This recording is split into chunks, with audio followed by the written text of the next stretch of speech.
The betting pools had been running for 6 standard cycles before Maya even stepped onto the arena floor.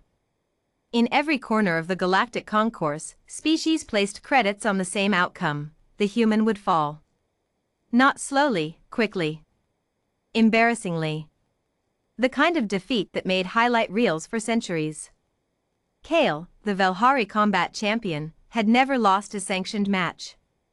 He had broken bones made of silicon, shattered exoskeletons that withstood atmospheric entry, and once, in what became a legendary bout, crushed the prehensile tail of a Korathi berserker who outweighed him by 400 kilograms.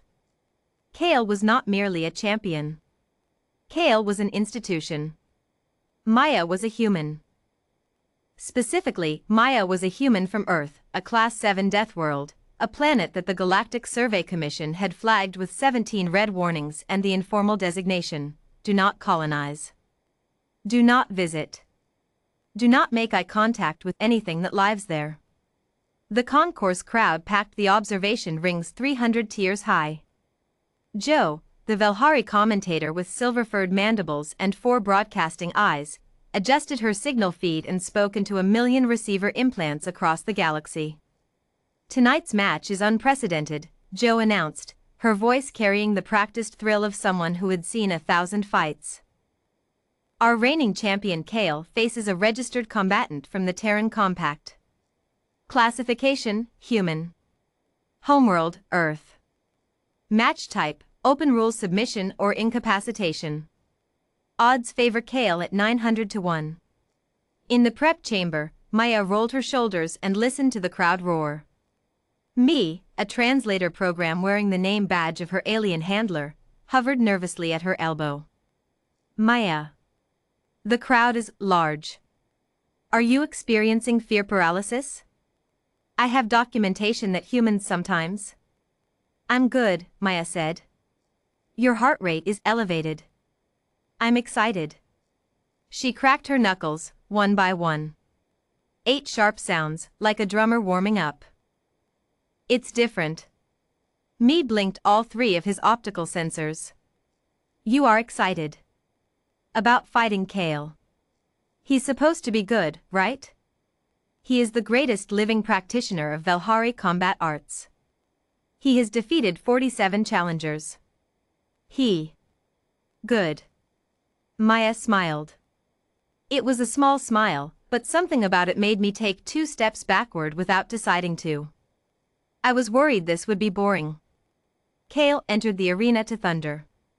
He stood 3 meters tall, his crystalline carapace catching the arena lights and scattering them in prismatic fans across the crowd. His 4 upper limbs were each independently articulated, each ending in a cluster of bone-hard striking surfaces that could punch through reinforced hull plating. His lower body was a coiled mass of muscle designed over millions of years to anchor, to root, to make him immovable. He had studied the human. Thoroughly. He knew they were soft. He knew they had only 2 arms, no natural armor, no venom, no electromagnetic field, no secondary nervous system. He had watched recordings of human motion and noted their fragility: bones that snapped, joints that dislocated, flesh that tore at modest pressure. He had not been concerned. He was slightly more concerned now, watching Maya walk into the arena. She was small. Not small by human standards, she stood average human height, compact and lean, moving with a loose-jointed ease that the Velhari instincts in his hindbrain processed as predator gait. She wore minimal protection, just wrapped hands and a fitted combat suit. No exoskeletal augment. No chemical dispenser. No resonance weapon. She was smiling. Not nervously. Not performatively. The way something smiles when it sees exactly what it came for. New York, the senior match official, a tall Drenathi with pale bioluminescent skin, stepped to the center marker and raised 2 of her 6 arms. Combatants. Open rules. Match begins on the signal. Kale settled into his root stance. Immovable. Unbreachable. The posture that had broken 47 challengers. The signal sounded. What happened next was discussed, debated, slowed down, enhanced, and frame-by-frame analyzed for the next 11 years across 40 star systems. Kale moved first. He always moved first, a full-body surge forward, all 4 strike arms extending in overlapping arcs designed to overwhelm any single opponent's reaction time. It was the Velhari Storm opening, a technique so refined it had its own name in 6 languages. Maya moved under it. Not sideways. Not back. Under, dropping into a level that Kale's strike geometry simply did not cover, because no Velhari had limbs articulated to attack that low, because no Velhari opponent had ever needed to go that low. She was on the floor in a fraction of a second, and then she was moving along it, and her hands found his lower limb cluster before his combat mind had finished processing that she wasn't where she'd been. She had studied Velhari anatomy. She had specifically studied the one joint in Kale's lower body that was designed for anchoring, not for sudden rotational force applied laterally from below. She applied it. The sound Kale made was not a scream. It was a resonant harmonic crack, his carapace stress vocalizing, as his anchor stance became a liability, as the very thing that made him immovable became the lever she needed. His root structure tried to compensate and couldn't. 300 kilograms of crystalline champion tipped. He hit the floor. Maya was already on his back, not fighting for position, already in position, her legs hooked through 2 of his upper limb joints, her arms snaked around the one gap in his carapace that the anatomical charts had shown her, the soft tissue junction at his primary nerve cluster, applying pressure that the Velhari nervous system could not ignore. Day, a Korathi bookmaker 17 tiers up in the crowd, dropped his credit counter. He stared. Is she, he started. She's got him in a human submission hold, confirmed the alien beside him, an elderly chassis who had been watching combat sport for 2 centuries. A ground hold. On Kale. That's not, he can just. He can't. The chassis' crest feathers rose slowly. Look at her positioning. She's distributed her weight across his secondary joints. If he surges, he damages himself. If he doesn't, she maintains the nerve compression. He has to choose between injury and unconsciousness. On the floor, Kale tested the hold. Felt the precision of it. Felt, for the first time in his career, the geometric certainty of a position from which there was no advantaged exit. He tapped. 3 sharp strikes against the arena floor with 1 free strike limb. The universal signal.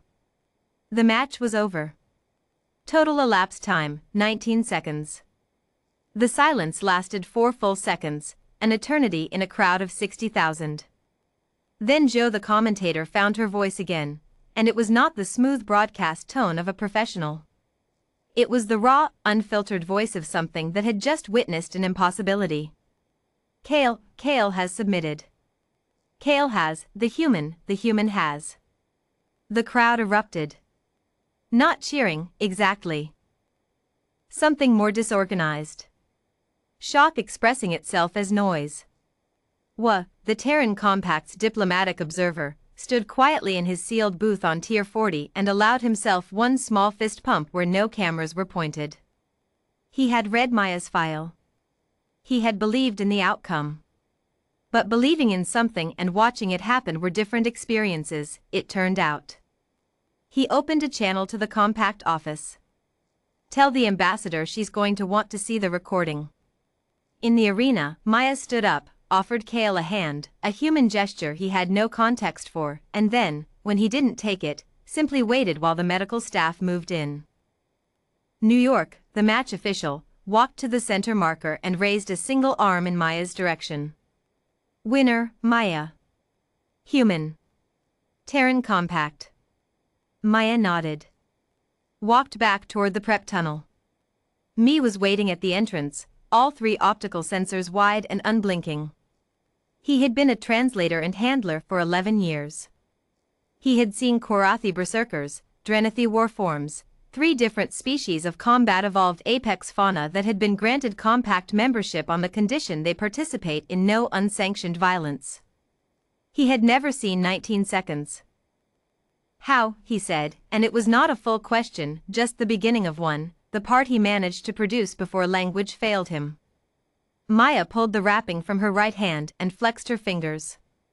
Earth has gravity, she said. 1.0 standard. Velhari homeworld is 0.6. Kale's never had to support full Earth-equivalent body weight his whole life. His anchor stance is optimized for his gravity. Not mine. She paused. Also, she added, humans have been wrestling each other since before we had writing. We've had a long time to figure out the angles. Me processed this. You studied his world's gravity. I studied his anatomy, his training environment, his recorded bouts, and every xenobiological paper on Velhari joint structure published in the last decade. She shrugged. 19 seconds feels fast. But it took about 8 months to prepare for. She walked past him, into the corridor, unhurried. Behind her, 60,000 aliens were still making noise. The betting pools, it was later calculated, had collectively lost more credits that evening than any single sporting event in concourse history. Somewhere in the archive of the Galactic Survey Commission, Earth's file sat unchanged, 17 red warnings. Class 7 Deathworld. Do not make eye contact with anything that lives there. For the first time, someone had added a handwritten note in the margin.